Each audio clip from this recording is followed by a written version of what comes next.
Good afternoon, everyone. Thank you, Jethaneji and areas, and particularly the organizer, Arnett, to invite me and present to you all about the present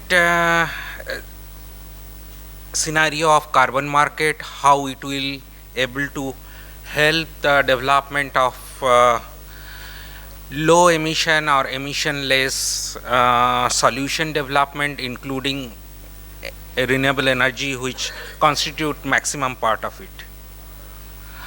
I represent a company called EKI Energy Solutions Limited. We are a BSc listed carbon asset managers, and possibly the only listed asset managers in the world, and by volume we are the largest carbon trader in voluntary market in a global arena.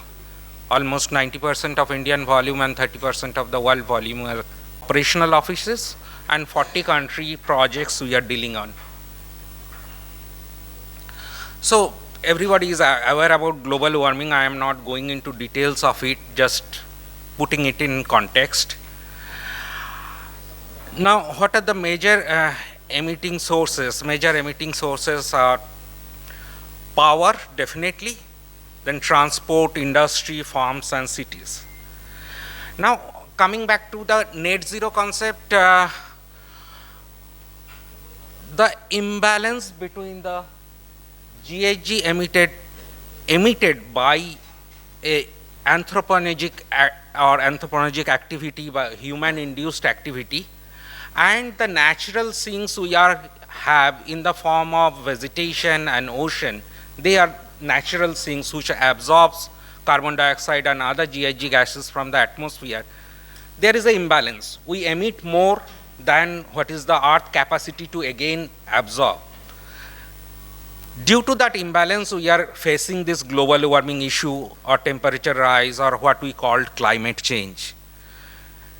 Now, to achieve that, what IPCC has technically established, that to limit the 1.5 degree to limit the global warming within 1.5 degree temperature rise, the globe on an average, the world on an average should achieve a net zero level by 2050. Because what that means, that by 2050 we as a world should emit that much only that the nature can absorb. Then the overall anthropogenic imbalance will be net off. Now I would like to see what is the present situation. We are at 2022 level. If we go what all the countries has taken as their NDC commitment, we are still having a huge gap of approximately 32 gigaton of difference by 2050 what we should be to achieve that net zero. So to meet that huge difference, we need to put on more efforts towards avoidance of emission as well as to absorption of emission, which is called, we call nature-based solution, or there are some technical intervention in the form of carbon capture and storage utilization. Nature-based solutions are the all bioengineering or forestry or afforestation, reforestation activities. Even there are a lot of blue carbon. Blue carbon means the project which have been taken in coastal and ocean, particularly with mangroves and algae, because though physically they looks much less voluminous than big trees, they have much more capacity to absorb carbon. So this kind of projects we should involve. So presently the most of the carbon avoidance project which are popular because energy is the, or producing power is the maximum, having maximum footprint on carbon emission.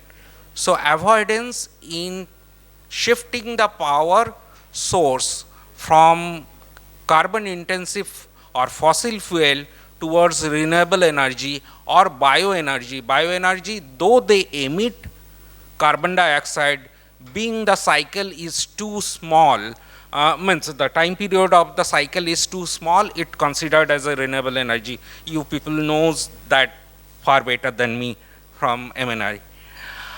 So there are approximately 170 different type of technologies being covered presently in carbon cycle, which can be registered as a carbon emission reduction or absorption project in various global standard and registry system available.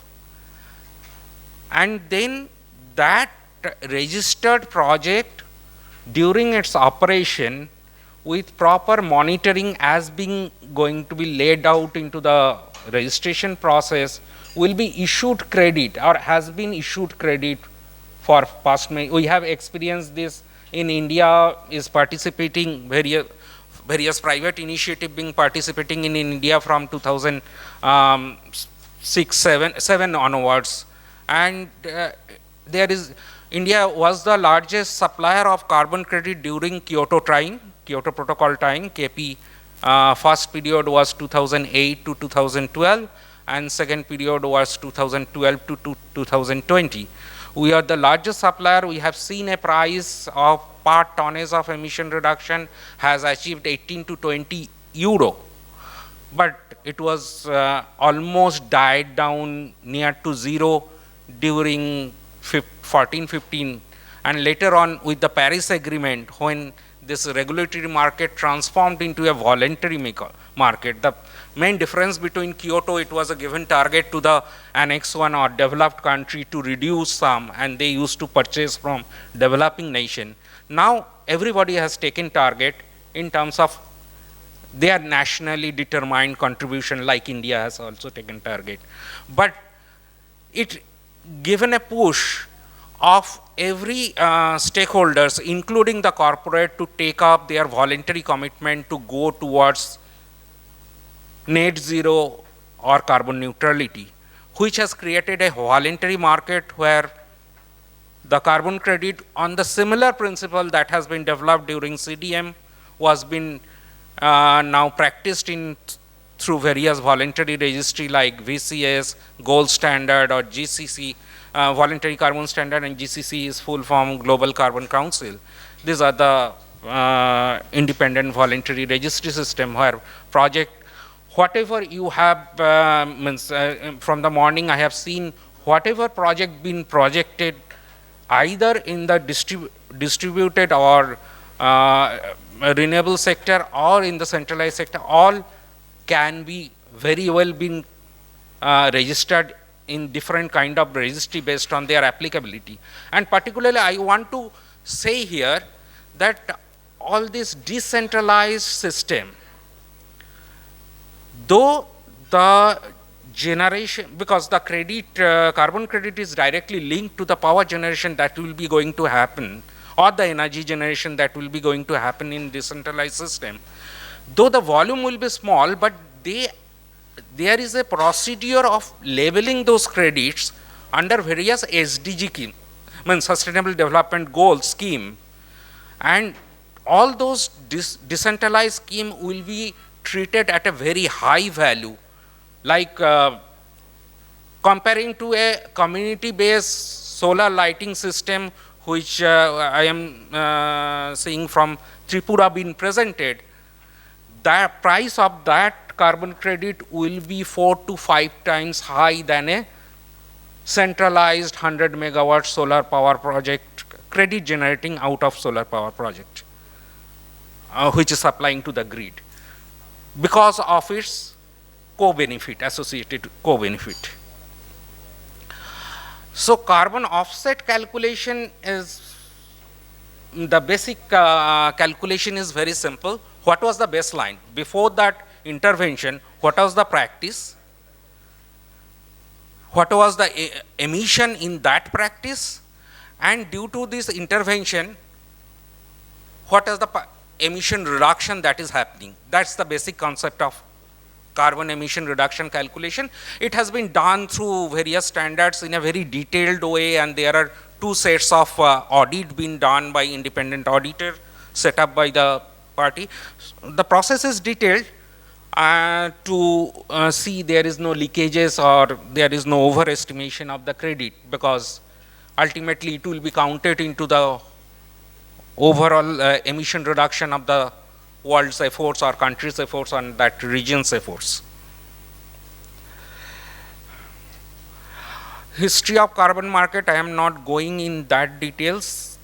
Under the present, we have seen the voluntary market being developed from 2015 onwards, and now it is 100% on voluntary market. But we have seen the regulatory market will be coming up. Under Paris Agreement, what the Article 6 talks about, there are two levels of regulatory market. Article 6.2, where our NDC get to fit in. Like India, as per recent amendment of the Energy Conservation Act, we are also going to have our regulated national carbon market or national ETS. That will going to fit in Article 6.2, where India will account its achievement under NDC, and if they overachieve, they can have a bilateral understanding with any other country who are underachieved and trade among themselves under a condition which government can decide. Under 6.4 article, this will be the similar scale of earlier Kyoto Protocol, where project will be registered under national registry with country government MOEF's approval or MNRE's approval as being decided by government during operation, and then they will be allowed to trade in international market on a regulated regime. So it means that if India allows some kind of a technology or credits under those projects which goes through that government scheme to be allowed in international market, on certain parameters, the valuation of those credit may be higher than the voluntary market, considering it's supported by the government. The voluntary market is going on as it presently, the volume of 2021 was 1 billion credit being traded overall, and we are expecting 2022 the volume will be around 2 billion. These are the ultimately in down the line 1.5 year, these are the various carbon market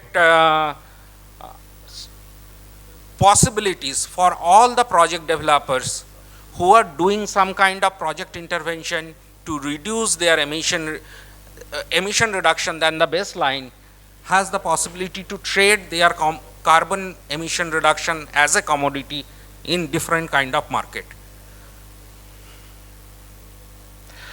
So the various projection by World Bank and private research organizations by McKinsey and everything, only for the voluntary market, we are expecting by 2030, this 2 billion will be in a figure of 200 billion, because we have to address at least 15 to 18 gigaton of offsets coming into the market to meet the gap, huge gap we have of 32 or 38 gigatons.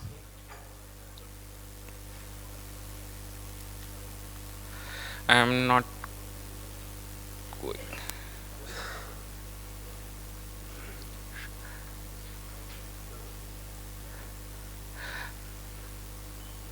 So under the present Energy Conservation Amendment, which has been passed in the lower house and expected to be somehow very quickly being enacted as a law.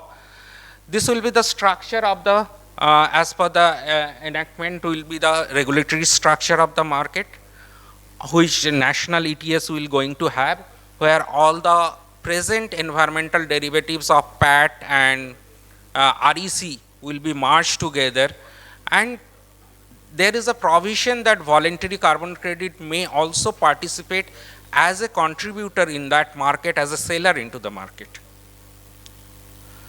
So that's my small presentation. There is a huge possibilities of every kind of initiative, irrespective of the volume, because where the volume is less, it is decentralized, it has lot of co-benefits associated with it, and the market valuation in some of the cases are more than 10 times than the normal industrial level projects.